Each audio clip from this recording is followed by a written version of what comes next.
This is a PlayStation 5. AliExpress sent this over to me, and to be quite frank, I was very, very excited for this sponsorship opportunity, one. And two, the last time I've actually used the PlayStation system was back with the PlayStation 3. And it wasn't even mine, it just happened to be in the house that I was living at. So they sent the box over, everything was fine and dandy, and then I realized I actually have to make a video about it, and a general review of a console that's been out for a while is not my kind of video. And then I thought, what if I put this PlayStation 5 in my home server cabinet and access it on every single TV in the house? Now there's a couple problems with that. One is the Bluetooth connectivity. Granted, the range is actually surprisingly good.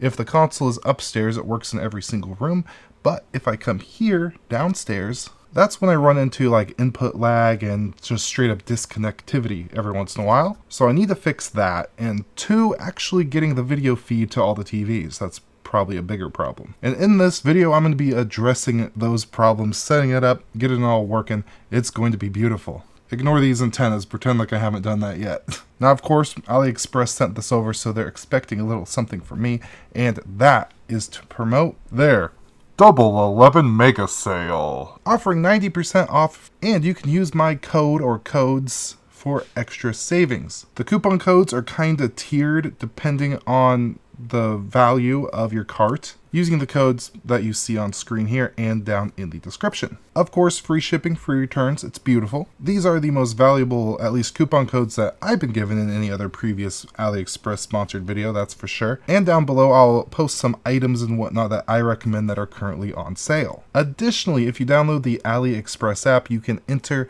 the Dollar Challenge for a chance to win $3,000 in shopping credits or $1,000 in flight credits. So download the app, check that out, check out the coupon codes and stuff. Even if you're not getting something like a PlayStation 5, there's all kinds of really cool kind of home servery unique products that you can find on AliExpress. So back to my problems. Well, it's really hard to call this a problem, but Bluetooth connectivity.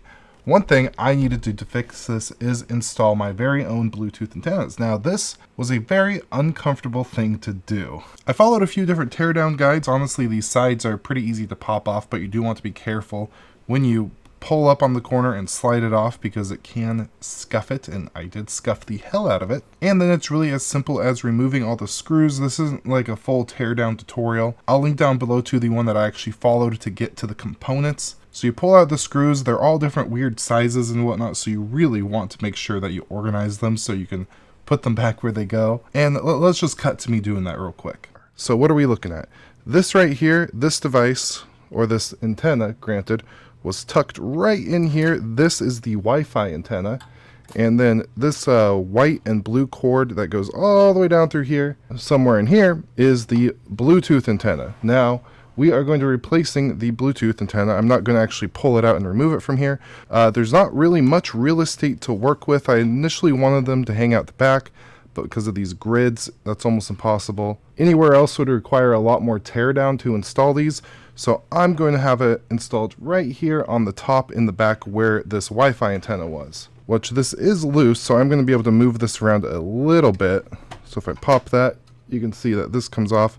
I'm going to unplug this. I believe this is for the RGB lighting, so I'm going to pull that out just so I don't yank it too hard. So now when I do this, I can give myself just a little bit more slack out of here. Now over here are the antenna connectors. So these two are the Bluetooth, these two are Wi-Fi, FB and FW for the Bluetooth up there. Now these right here are the cords that I'm going to be using for the new Bluetooth antennas, which we have right here. Now I could just like install this and have them like dangling out so then I don't have to drill onto the PlayStation, but I'm not going to do that. I want it to look super pretty. So what I'm about to do is either make it considerably worse or considerably better. And yes, I do wish I had a smaller drill to work with. What I'm going to do is right through here, I'm going to drill a couple pilot holes. I'm going to lift this up to try to give you a better look. Right in here, there's a little grid. Bump up the brightness here. It's going to be a little overexposed, but that's okay. You can see the grid there, the one that's closest to my thumb. I'm going to drill 2 pilot holes. Trying, of course, to get it as centered as humanly possible. Actually, I'll probably go with the lower grid. So, let's wing it. So probably about there, hopefully. And that looks pretty center, I hope. Actually, let's go down just a little bit. Right there, maybe. All right, so there's my pilot holes. They're not perfect, but it's okay. Is there going to be enough clearance? And I believe there will be enough clearance in between them. So now we got a bigger drill bit. This is about a 6mm bit, and we're going to go in this way. Oh. So, does this part fit through it? Oh, it barely doesn't, but I might be able to screw it in and make my own threads, which I think I'm going to be able to do. Now, because this pilot hole is a little off, I'm going to try to make it line up a little bit better. Let's do a new pilot hole just right off to the side, like right there-ish. Oh, try not to scratch the shit out of it. That'd be great.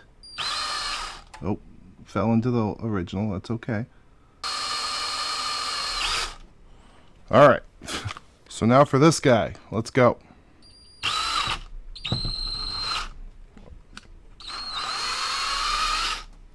There we go. That's lined up almost perfect.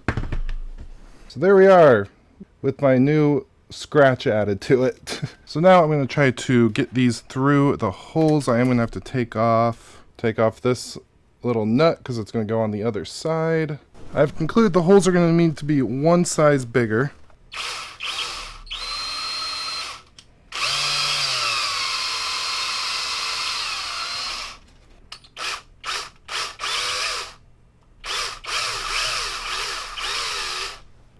Alright, let's see if it just goes through for me. It does go through. Oh, beautiful. So let's screw this down. There we go. So there you go. You can see that there. I am growing a little concerned that I might not have enough clearance for the other side. Screw the antenna on and check. I think I will. Let's proceed.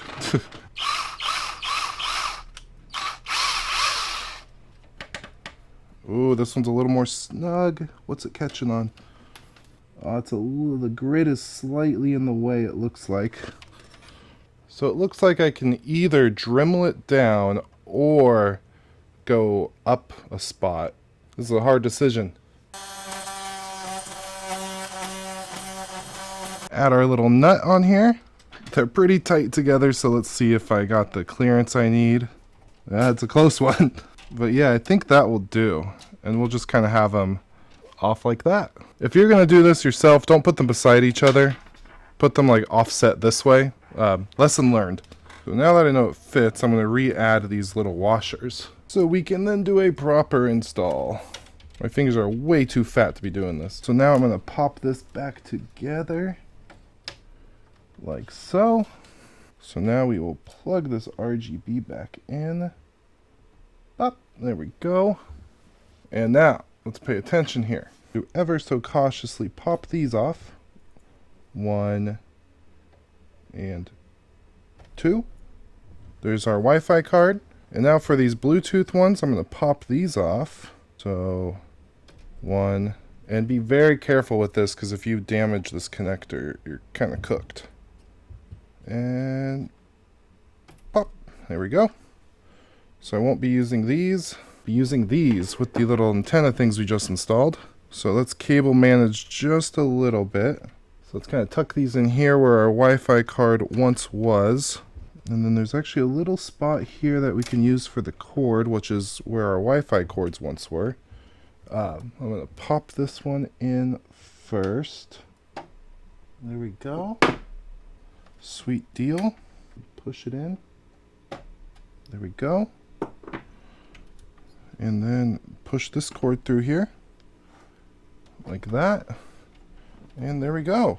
There's our new Bluetooth. Got a little piece of electrical tape here. We're going to wrap these together. And then make sure it goes on the side of the screw hole. And then with this little piece of electrical tape, I'm just going to try to move these out of the way here. So they're not just dangling loose and about. Like that. Okay, now everything should be good to go. So I'm just going to reinstall everything real quick.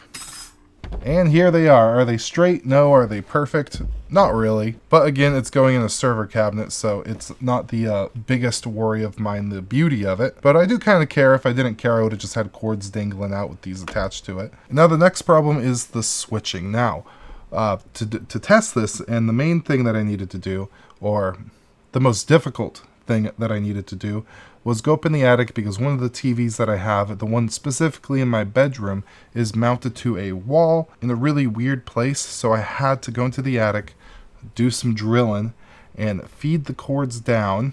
And then from there, I got the drywall saw, cut a little hole in the wall, and I had a little dilemma. I couldn't find them, so I ended up cutting an extra little slit out so I could slide my cell phone in there facing up with the light on, and use the actual camera to kind of try to fish one of the cords down the HDMI. It was a little higher than I wanted it to be.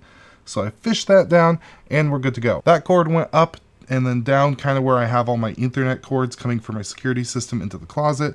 And in that room, for now, that's where I have my temporary solution. It's temporary because I thought incorrectly that I was just going to be able to use this kind of standard KVM here. KVM switch. I was wrong. I thought these are bidirectional HDMIs. They're not. So if you do something like this, make sure that you don't run into the same problem I did. I have an out. I thought I could use it as an in and then have all the ins as the out.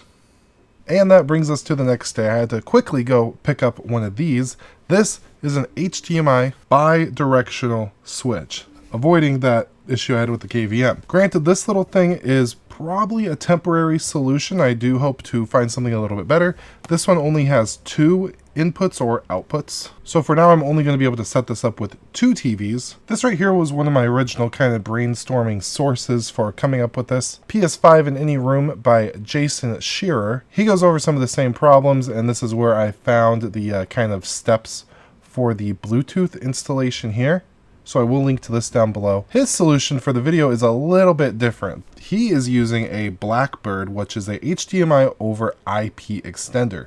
That thing's super cool. They are a little bit more expensive than something like this. These come in about $130 for a pair of them. And with something like this, you'd want to set up the PlayStation 5 with one of the TVs, and then you'd be able to send a signal over Ethernet to another TV. So that would save a bunch of issues that I have that I need to remedy involve. Ran the cords through there, have the HDMI coming into that closet. I'm going to set this up in there. So one of these is going to go to the TV in the bedroom. The other one's going to go to the projector in the living room. And then this lone PlayStation 5 is going to be downstairs with my home lab stuff. So I'm going to need to run another HDMI cord down through the floor, which I already have the holes for because I have an Ethernet cord going up. And with the extended Bluetooth range, we should be good to go. Now again, this little switch is temporary. There are even more advanced and really cool devices that I do want to check out. One of them is has Home Assistant integration, so I can control it through there, which would be super cool.